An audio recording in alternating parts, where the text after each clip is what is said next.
Hello everyone, সবাই কেমন আছেন? আশা করছি সবাই খুব ভালো আছেন।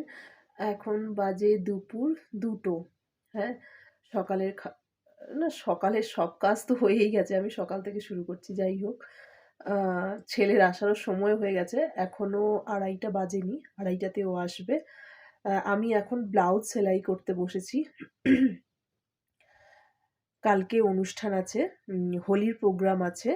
তো সেই কারণে যে ব্লাউজটা আমি পরে যাবো সেটা দেখছি ঢিলা হচ্ছে। তো সেটা একটু ফিটিংস করতে বসিয়েছি। আর এখানে ট্রেলারটা সামান্য একটু দূরে আছে, পারলেই যেতে পারতাম। কিন্তু সাথে, সাথে তো দেবে না, দেবে অনেক পরে। তো ভাবলাম নিজেই করে নিই।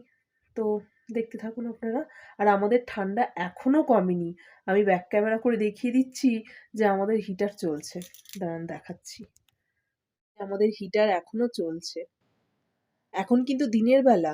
বাইরে ভীষণ ভালো রোদ উঠেছে। আমি দেখিয়ে দিচ্ছি বাইরেরটা আপনাদের। এই যে আমি জানালা থেকে দেখাচ্ছি।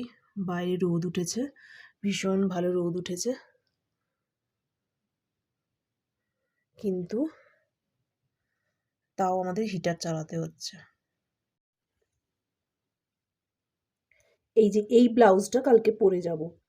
তো সেই কারণে আমি একটু ফিটিংস করিয়ে নিচ্ছি। আমি নিজেই করছি। এই যে সুই ধাগা নিয়েছি আমি, দিয়ে সেলাই করছি। তারপরে আজকে একটু বানাবো চপ। হ্যাঁ, মা মুড়ি পাঠিয়েছে, আর চপ মুড়ি হবে না, ঘুগনি মুড়িও একদিন হয়ে গেছে। আজকে চপ বানাবো। তো চলুন, দেখতে থাকুন আপনারা ব্লগটা। প্রথমেই আমি একটু মশলা রেডি করে নেব, তাই আমি খালি প্যানে মশলাগুলো কিছু ভেজে নিচ্ছি। তারপর এই যে দেখতেই পাচ্ছেন, ভেজে নেওয়ার পর আমি গুঁড়ো করে নিলাম। তারপর বেসন রেডি করে নেওয়ার তারপর আলুর খোসাগুলো এক এক করে ছাড়িয়ে নেওয়ার পর আলুগুলোকে খুব ভালো করে থেসে নিতে হবে। নেওয়ার পর সমস্ত মশলাপাতি দিয়ে ওটাকে ভালো করে তেল গরম করে কড়াইতে একটু ছাঁকলে নিতে হবে। আমি চপের রেসিপিটা আলাদা করে ব্লগে দিয়ে দেবো, আপনারা দেখে নেবেন। এই যে রেডি হয়ে গেছে চপ। তারপর ছেলে স্কুল থেকে চলে এসছে। স্কুল থেকে এসেই ওর আগে টফি বা এরকম জাতীয় কিছু চাই। তারপর ওর ব্যাগটা খুলে আমি দেখে নিচ্ছি, ডায়েরিটা আগে দেখব, তারপরে দেখব ওর হোমওয়ার্ক কী দিয়েছে।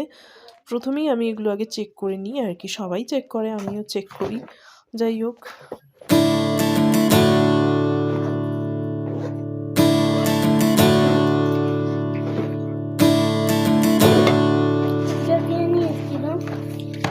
তারপর এই যে ওর ব্যাগ চেক করে নেওয়ার পর ওকে খাইয়ে দেব।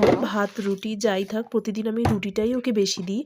রুটির সাথে সবজি যাই থাকে তাই দিই, রুটিটাই আমি বেশি দিই। যাই হোক, ওকে খাইয়ে দিই। এবার এখানেই আমার ব্লগটা এবার শেষ করছি। যদি আপনাদের ভালো লেগে থাকে আমার ব্লগ, অবশ্যই লাইক করে সাবস্ক্রাইব করে দেবেন, আর যদি পারেন তো শেয়ার করে দেবেন।